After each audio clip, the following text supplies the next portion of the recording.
I have a big problem with screenwriting books. I bet this sounds familiar. You have a great idea for a movie. Fantastic. You sit down to write it, but you find yourself staring at an empty blank page. This whole screenwriting thing might be harder than you thought. So you go online searching for a book that might help you get started on this whole movie writing adventure. Except that there's like a gazillion of them. Where do you even start? I will tell you my pick for the top 3 screenwriting books that I think you should read. But first, a juggling story. You know, I always wanted to learn how to juggle, so I bought this juggling book to help me out. I think I'm ready. Believe it or not, screenwriting and juggling are very similar. And just like you can learn to juggle from a how to juggle book, if you want to really learn about screenwriting, you need to stop reading screenwriting books. Hey storytellers, welcome to Write for Animation. I'm Pietro Schito, an Italian writer and producer working in animation. Subscribe for tips that will level up your screenplays and boost your storytelling career. When I was younger, I used to spend all day writing and filming movies with my brothers and friends, one after the other. Sci-fi, horror, comedy, stop motion, video clips. As you can tell, I knew nothing about storytelling and how to write a movie. Until one day, I discovered screenwriting books, and it felt like I was given a superpower. I had unlocked a secret door where I could see films like never before. I loved studying this book so much that I got stuck in a loop of trying to learn everything I could about screenwriting, but not actually doing any writing. Eventually, learning about the craft became my #1 excuse to avoid actually writing. That was a big problem. You see, I wanted to become an animation screenwriter, but I needed to start writing. The only way to get better at writing for animation is to write for animation. Like, that's it. That's the trick. You gotta just make a lot of stuff. It is up to me. The books kept telling me that before writing a single word, I should plan out my story first. So I did.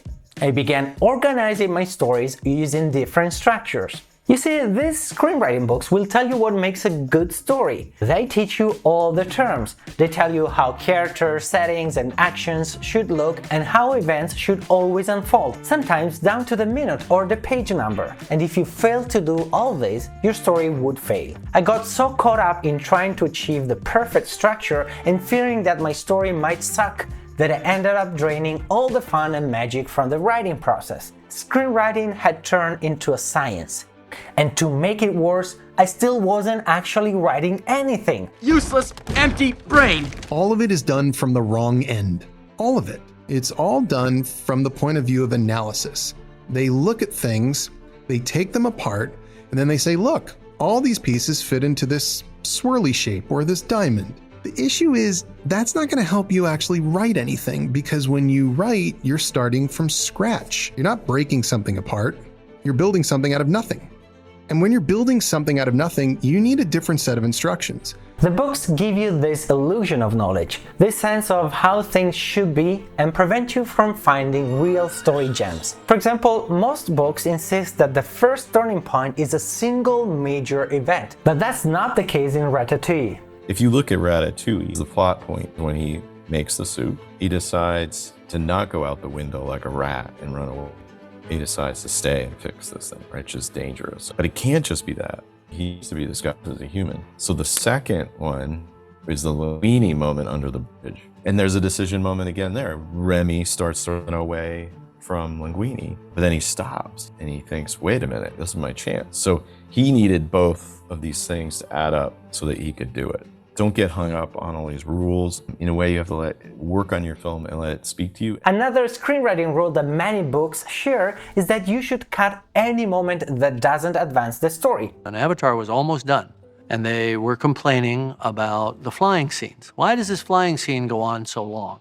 You've already proved the point, it doesn't advance the narrative, it doesn't advance the character. I said, you're right on every count, you've ticked every box, like a good studio executive. But guess what? I want to see it. And I extrapolate from that, and Stanley Kubrick was a firm proponent of this principle. If I want to see it, my cognitive leap is there are going to be lots of people that want to see it and want to see it for itself, because there is a purpose to the things you want to see. The purpose is to be present, to be in that world, to be enjoying what's happening, to sustain a feeling. So those flying scenes actually did have a big purpose. That's when Jake and Neytiri fell in love. And I got into a big fight with the studio over that.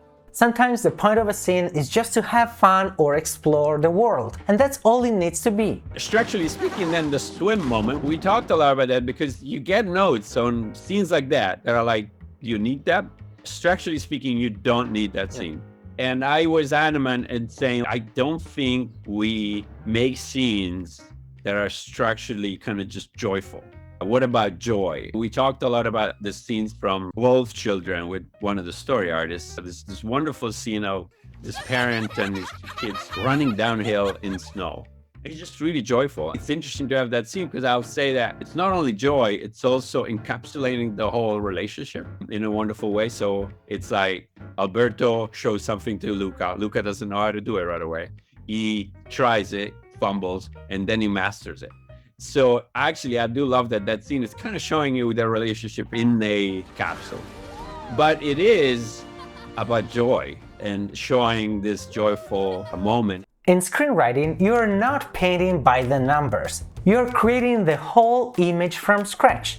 And it's a creative endeavor, not a scientific one. It should be enjoyable and mysterious and magical. It should be fun. Don't get me wrong, reading screenwriting books is good, but you don't need to read every single one before you start writing. Now, if I have to recommend you just three screenwriting books that are totally worth your time and money, here are my top 3 recommendations.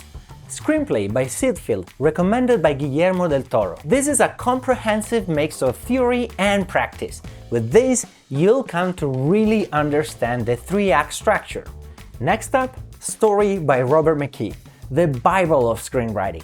This book delves deep into the intricacies of character and plot. And finally, Creating Character Arcs by K.M. Whalen. This book changed how I approached my stories for the better, teaching me how to use lie and truth to build my character. And I love that it includes animation examples like Toy Story and Cars. It is great for both screenwriters and novelists. I guess books can be formulaic if you structure it from the book forward, but where I find books really helpful, they're fantastic when you're in it and you've created something original and now you're trying to find your way. They're like a map. I think Pete Docter said that once. It's like a map that helps you find your way in the dark rather than a prescribed set of instructions for how to write the story.